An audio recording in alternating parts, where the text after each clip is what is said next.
और नहीं, एक विचार करने के ढंग के रूप में सारा प्रश्न उपस्थित करने की कोशिश हुई है। सुप्रीम कोर्ट का फैसला है और जैसा कहा गया कि मुख्य रूप से फैसला इस बात को लेकर है कि जो दो शादियां करना चाहते हैं वो धर्म परिवर्तन को औजार बनाते हैं और पहली पत्नी को छोड़ देते हैं, उसके साथ अन्याय करते हैं। तो ऐसा अन्याय नहीं होना चाहिए। ये अपने में बड़ा महत्वपूर्ण विषय है। इसके कारण भी तनाव पैदा हुआ करते थे।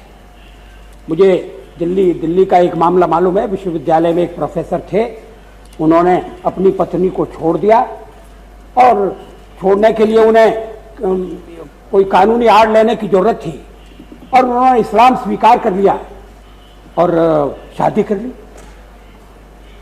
अब इसमें इस्लाम का दोष नहीं है, कोई हमारे मुस्लिम भाई सवाल से सीधे जुड़े हुए नहीं है, लेकिन ऐसी व्यवस्था थी जिसके कारण मन में ये भाव पैदा होता था कि व्यवस्था न्यायपूर्ण नहीं है। तो ये फैसला अच्छा फैसला हुआ है। जहां तक कॉमन सिविल कोड का सवाल है, संविधान परिषद में इस सवाल पर बहुत बहस हुई थी। डॉक्टर अंबेडकर को अभी इंद्रजीत ने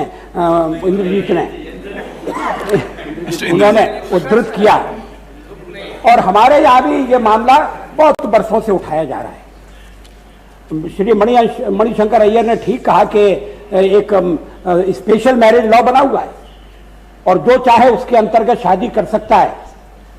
मुस्लिम देशों में भी पर्सनल लॉ में संशोधन किया जा रहा है, वक्त के तकाजे को सुना जा रहा है, महिलाओं की आवाज को ध्यान दिया जा रहा है। हमारे यहाँ थोड़ा सा कॉम्प्लेक्स इसलिए है कि हर सवाल यहाँ एक तो वोट की राजनीति से जुड़ जाता है और एक माइनॉरिटी मेजॉरिटी के चक्कर में फंस जाता है। अब महिलाएं 50% हैं, उनके साथ न्याय होना चाहिए। मुस्लिम देश इस तरफ जा रहे हैं, हम अगर जाना चाहें तो किसी को आपत्ति नहीं होना चाहिए। लेकिन मैं उस सुझाव से सहमत नहीं हूं कि सऊदी अरेबिया का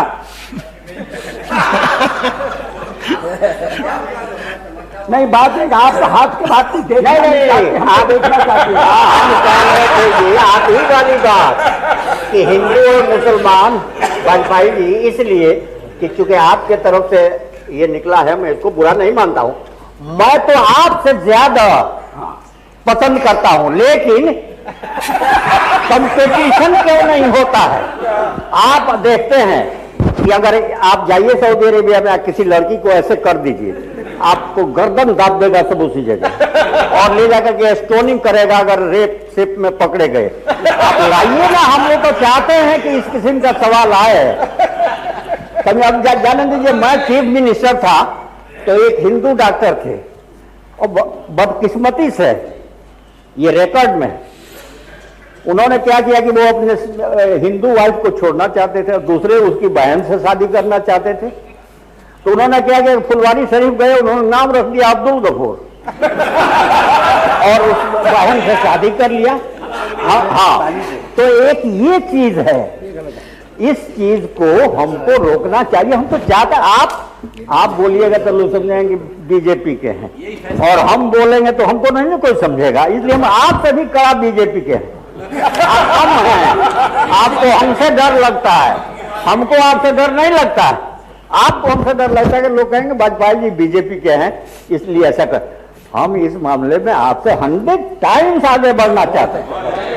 हाँ, अरे उसने नाम रख लिया मेरा और फुलवारी में जा करके और उसी बीवी से उसके जिस से शादी किया था उसके बहन से शादी कर लिया। मेरे पास आया वो सवाल, तो हमने देखा कि भाई ये क्या किया है।